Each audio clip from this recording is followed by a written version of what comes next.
Hi, it's February 9th, 2020. My name is Scott. Receiving abuse via directed energy weapons. They're going after my legs, giving me restless leg syndrome. So I'm documenting what's going on in hopes that someday it may help. I put together a document for loved ones, especially family and friends, to help explain what you're going through and how they possibly can help alleviate some of the symptoms of the abuse that you have, make life a little bit easier for you. This information is all under ehrelationships.blogspot.com. And again, this document is directed towards the friends, family members, spouses, authority figures, doctors, and co-workers of victims of electronic harassment. The subject of this document is directed energy weapon abuse and remote neural monitoring. I hope to reinforce the relationships that targeted individuals need to survive directed energy weapon abuse. I hope to provide its reassurance and strengthen the close relationships in a targeted individual's life, because there are a lot of conspiracies to navigate. Finally, I hope to explain what targeted individuals go through in an effort to explain how people can help.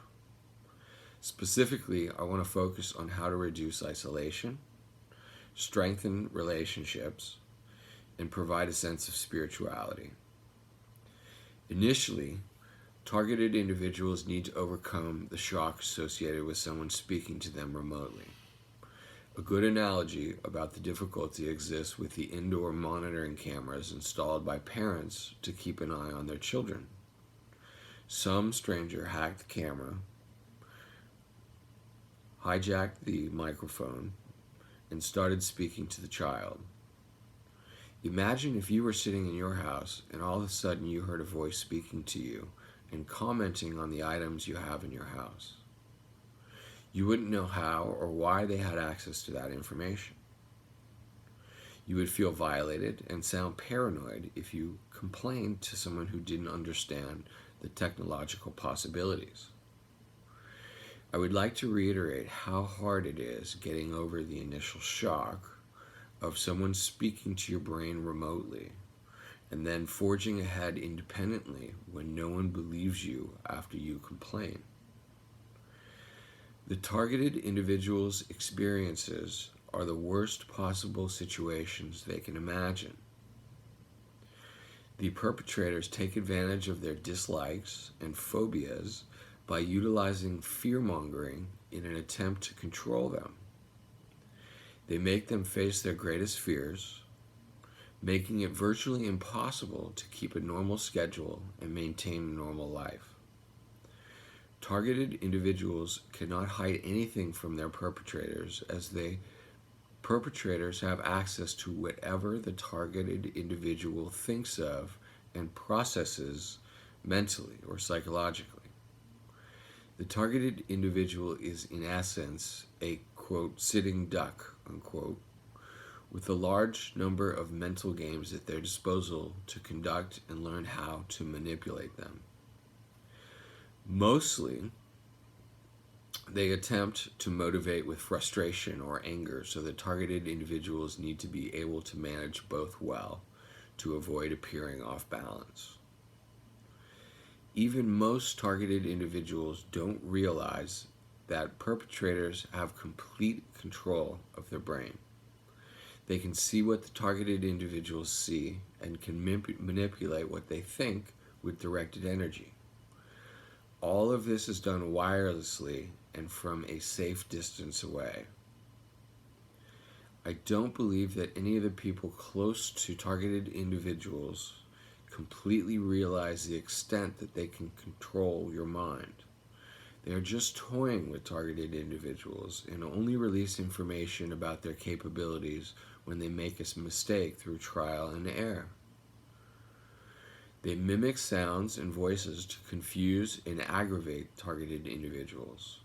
They continue repeatedly until targeted individuals learn to disregard any noise or voice they hear and don't see come from the source, the mouth of the person. Targeted individuals are adamant that their perception of reality of a situation is accurate. They are absolutely certain, so any insistence otherwise might cause a rift in the relationship.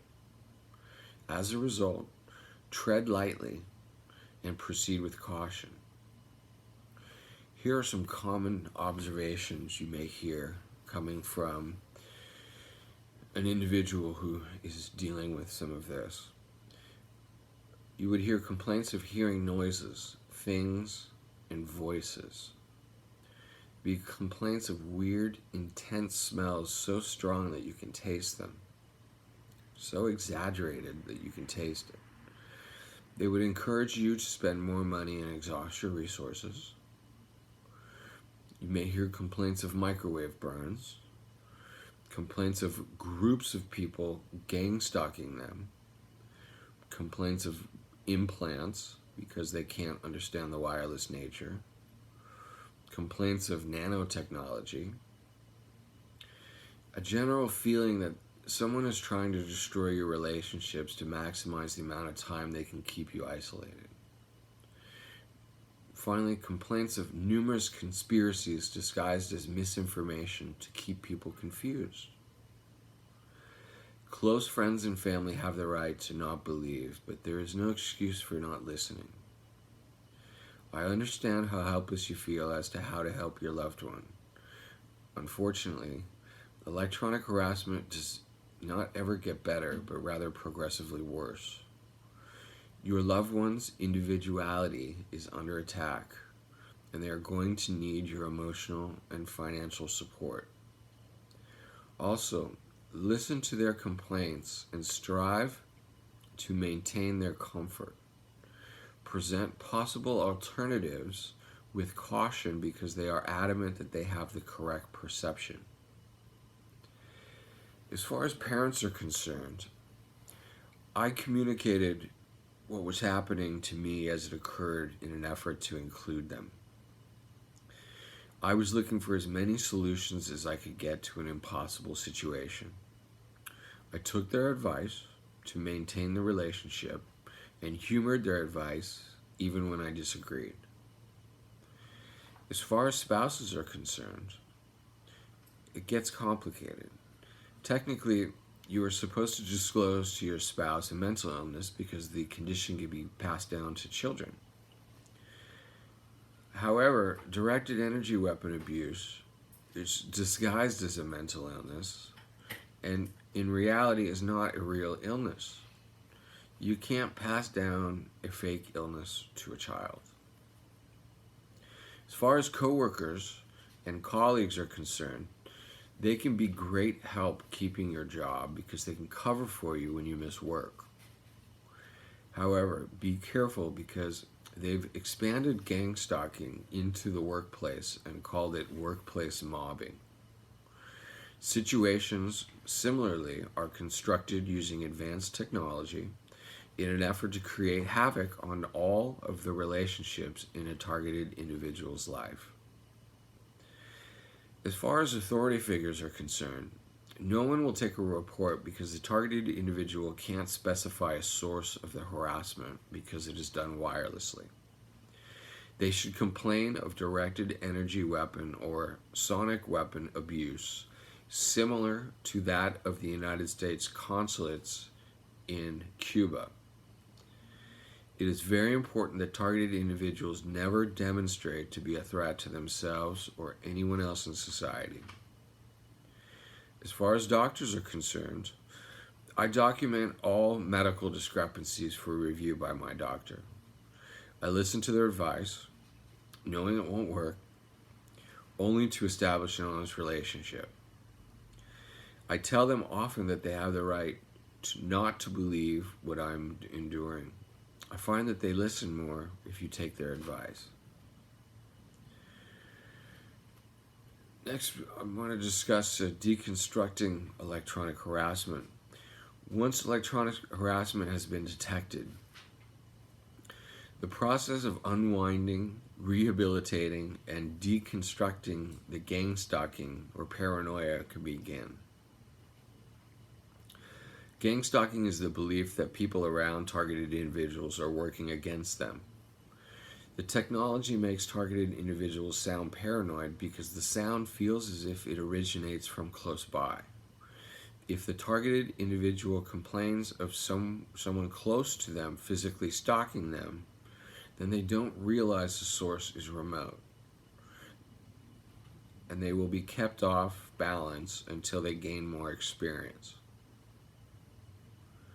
Experience involves time to learn via trial and error.